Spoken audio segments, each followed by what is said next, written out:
I'm Not a Gentleman is a production of chaseandwriter.com.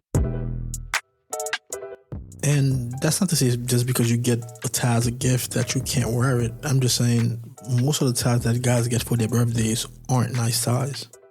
And that's no slight to the person giving the gift. It's just that most people don't really know that much about ties to get some nice ties for you.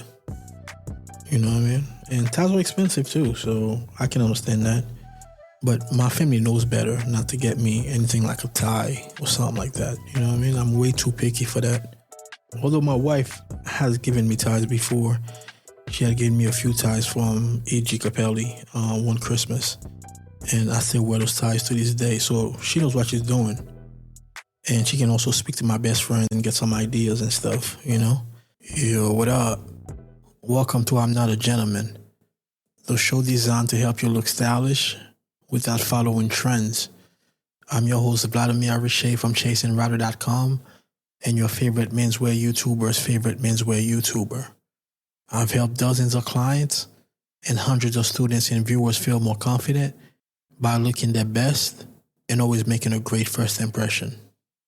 So I'm recording this episode on Monday, March 18th, which also happens to be my 13th year wedding anniversary. But the reason why I'm mentioning that is because I don't typically record on Mondays. That's when I edit to put it out on Tuesdays. I usually record on Sundays. So I recorded the whole episode last night only to put the memory card in to edit, and there's nothing on there. Nothing from last night at least. So got to do this all over again, and hopefully it'll be a better performance than last night's. But anyway, man, this is episode 41, and it's about 7 style mistakes that you can't afford to make. And if that sounds familiar, it's because I do have an ebook called The 7 Style Mistakes. Actually, this episode is called The 7 More Style Mistakes that you can't afford to make, since those mistakes aren't part of the first ebook that I put out. Also, if you go back to episode 5, it was called 10 Style Mistakes and What to Do Instead. Those mistakes I'm about to mention weren't part of that episode either. So there are plenty of mistakes for you to go back and listen to or read. Actually, a lot of you have been downloading the 7 Style Mistakes ebook. I appreciate that. If you haven't, definitely make sure you do that. The link will be in the show notes. It's free, so you really have nothing to lose but everything to gain. Without further ado, man, let's get into the episode. Intro.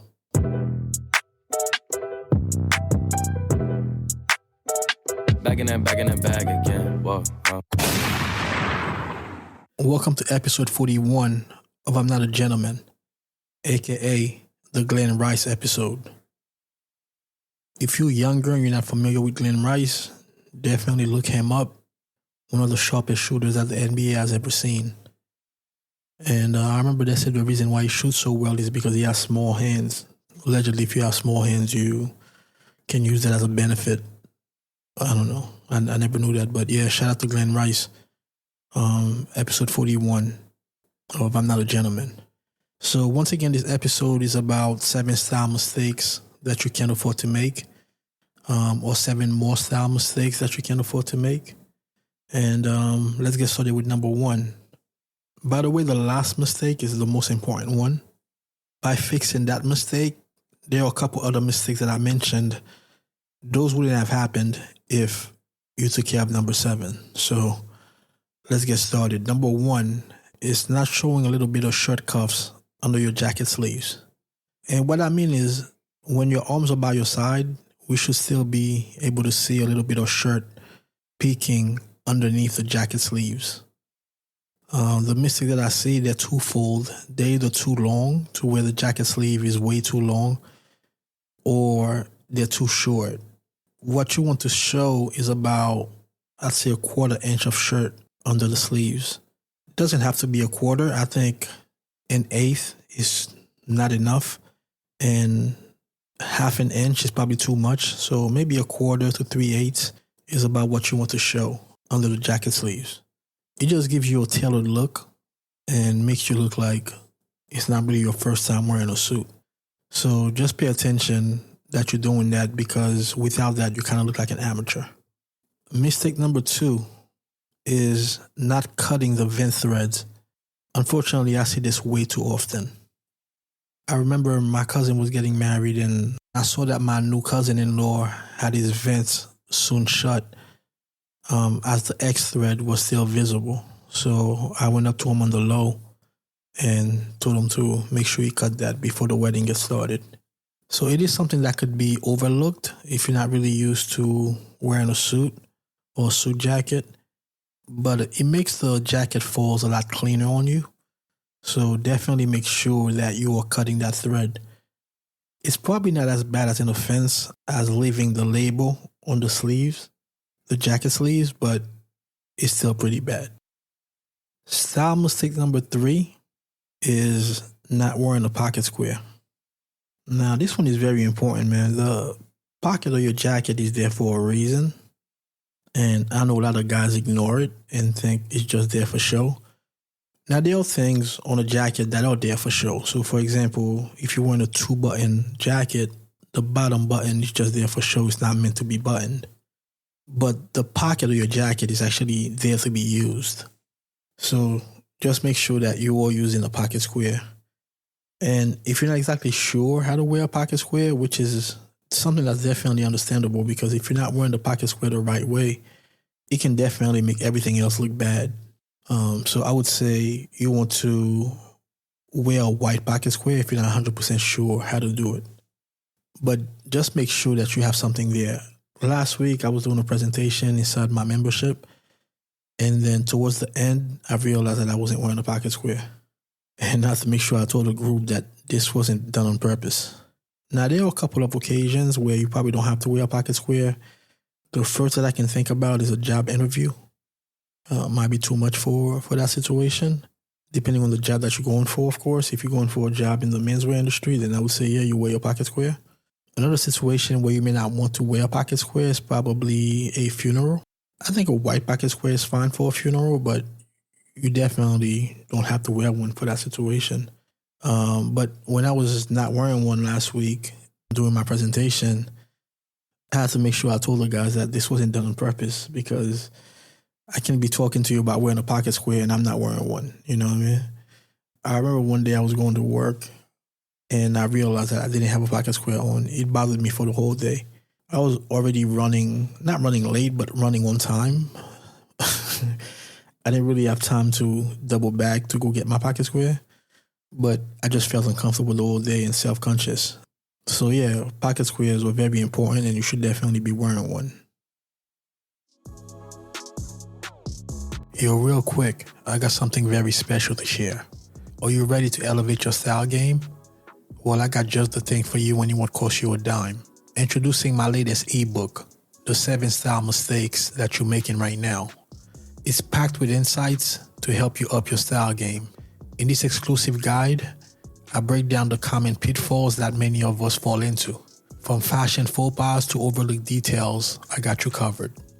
You'll learn how to turn heads for all the right reasons and boost your confidence in any situation. So are you ready to transform your wardrobe and leave those style mistakes behind? Head over to I'mNotAGentleman.com or click the link in the show notes to grab your copy of the 7 Style Mistakes That You're Making Right Now. It's a game changer and it's 100% free.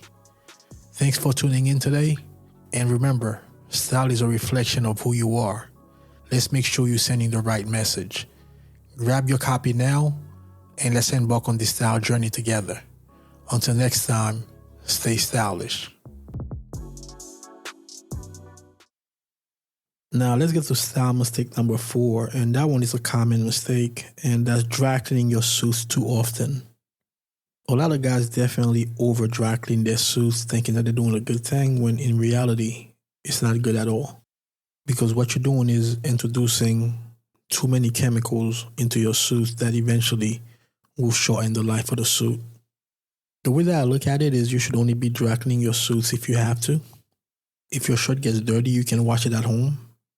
If your suits get dirty, you can't wash them at home. So certain things you do have to leave up to the professionals. With that said, though, I still think that guys overdo it. So how often should one be dry cleaning their suits, you ask? I'd say between 2 and 3 times a year is what you should be aiming for.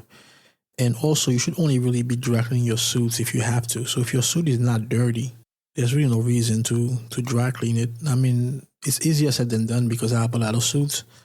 So therefore, I'm not really in a position where I'm wearing the same suit all the time. So I have a pretty healthy rotation. Not everyone is like that, and I understand that. But at the same time, man, think about only dry cleaning your suits when you have to. Let's say you have certain odor in your suit that you can't seem to get out, although there are ways to do it. Things like that you can definitely look to dry clean your suits for. Although, if it's just an odor situation, you can tend to just press the suit and not have to dry clean it. By pressing the suit, that can also get rid of the odor. But yeah, man, look to dry clean your suit between 2 to 3 times a year would be my recommendation. Style mistake number 5. This one is a huge pet peeve of mine, and that's guys not prioritizing their ties. I'd say probably 90% of guys wear ties that were given to them as gifts. So whether it was Father's Day, Christmas, their birthday, those are the ties they actually wear when they have to wear a tie. And that's not to say just because you get a tie as a gift that you can't wear it. I'm just saying most of the ties that guys get for their birthdays aren't nice ties. And that's no slight to the person giving the gift. It's that most people don't really know that much about ties to get some nice ties for you. You know what I mean? And ties are expensive too, so I can understand that. But my family knows better not to get me anything like a tie or something like that. You know what I mean? I'm way too picky for that. Although my wife has given me ties before. She had given me a few ties from A.G. Capelli one Christmas. And I still wear those ties to this day. So she knows what she's doing. And she can also speak to my best friend and get some ideas and stuff, you know. But for most, I wouldn't recommend buying people ties as a gift because you probably don't really know what ties look really nice. Most guys don't know what ties look really nice. So I would say to definitely prioritize your ties. Your tie sits right under your face, so you can't hide it. So just make sure that you're wearing nice ties and not just relying on the last tie that you got for Father's Day. Very, very important. Style mistake number 6. Now, I know that all you guys know that this one was coming, and that's wearing light brown shoes with navy suits. Well, not just navy suits, any dark suit for that matter. But I'm mentioning navy suits because that's usually the biggest culprit. Let's stop doing that, guys. See, shoes are extremely important. I'm one of the biggest advocate of shoes there is. Shoes should be the first thing that you budget for when you're looking to put an outfit together. Personally, I never really know what I'm going to wear from day to day, but I usually have a pretty good idea what shoes I'm going to wear, and then from that, it dictates what else I'm going to wear. So shoes are number 1 on my list. But with that said, your shoes shouldn't be the first thing that people notice when you walk into a room. It should be your face. Your shoe shouldn't be standing out. It should complement the rest of what you have on. Now, with that said, though, women, there's a saying that says women, the first thing that they look at on a man are his shoes, which is cool because that's what they like and that's what stands out to them. When I see somebody, my first thing is to look at their shoes also. But that's a choice that I'm making to do that. It's not really something that happens because I have no choice. So when you're wearing light brown shoes with a navy suit and you walk into a room, no choice is being given to anybody else in the room because your shoes are going to be shining like flashlights. You walk in there with 2 high beams on your feet. We have no choice but to be blinded by the shoes. And that's not cool. The worst part, the shoes that guys usually be wearing with navy suits, the light brown shoes, are very ugly shoes too. And why would you want anybody to look at those? I'll never understand that. And if you do happen to be wearing nice shoes, people will see those shoes eventually, even if they're black. So there's no reason to have something that's so contrasty so that that's all that everybody sees. So I know this wasn't a surprise to any of you, as that's definitely my biggest pet peeve. And that's the thing that I get the most pushback about because, once again, guys really love that look. I don't know where it started. I wish it never did, though. Wherever it's from, you guys need to stop it. And last but not least, Style mistake number 7. And like I was saying in the beginning, by correcting this mistake, you're going to correct some of the other mistakes that I've already mentioned. And that's not having a tailor. Every man should have their own tailor. It's like having your own barber. It's mandatory. Unless you're a Rastafarian, of course. But yeah, man, every guy should have their own tailor. There's no ifs, ands, or buts about it. The tailor are the eyes behind your head, seeing things that you can't see. And one question that I do get posed is, how do you find a good tailor? I always rely on word of mouth for those type of things, because when you get a recommendation from someone else, that's usually the best way. So if you work with someone who dresses pretty well, or you know somebody from church, whatever it is, you can ask them who they use as a tailor and go from there. But if you don't know anybody like that, and everybody that you really see who dress nicely on the internet, then I would say probably go on the internet to try to find an answer. And I'm referring to maybe Google, or better yet, a place like Yelp. And you type in your zip code and what you're looking for and see what comes up. I'm not the type of guy to leave reviews, but the only review I've ever left was for a tailor that I had a bad experience with. I gave him a pretty bad review because he was very disrespectful on top of that. So you'll find reviews on Yelp and then you can go from there. One thing that you don't want to do is to just go off the first review and say that's the guy that I want to work with. I would still say that you want to make a list of at least 3 and then see if you can talk to them to see which one is the best match. Now, one thing that's not always easy is to be able to walk into a tailor shop and have a long conversation with a tailor, because typically they're pretty busy. In my experience, a lot of them are really just a one-man operation. So they may not have the time to actually sit down with you and have a conversation. So one thing that I recommend, that's something that I got from my good friend Ron Smith. He told me what you should do is maybe thrift a suit or jacket or a pair of trousers, and then take it to a tailor and have some work done to it to see how that comes out. And then you can base everything off of that. And very important that it has to be something that you don't really care that much about. So like I was saying, either something that you thrifted or something that you have that you no longer want to wear. You don't like it anymore, whatever the case may be. And then you can use that as an experiment piece.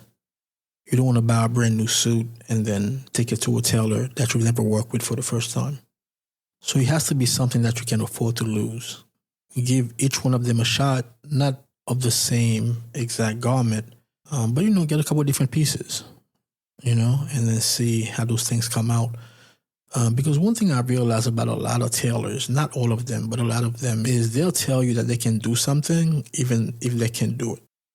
So that's a good way to have them put their money where their mouth is. So I wish that this was a helpful episode. I know that this one was quick. Once again, it's because I'm kind of against the clock here.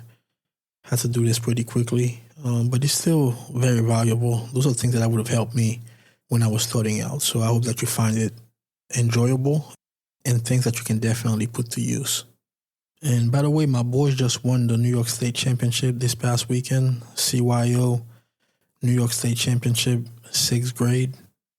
So shout out to them.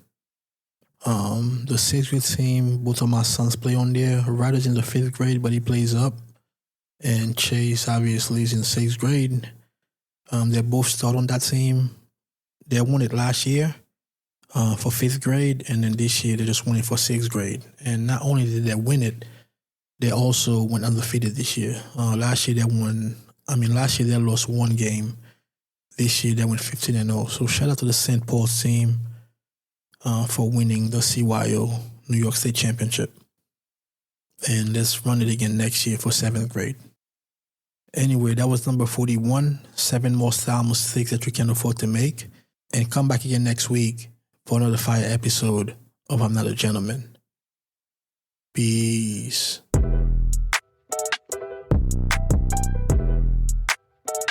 Back in that bag again. Whoa, yeah. Hey.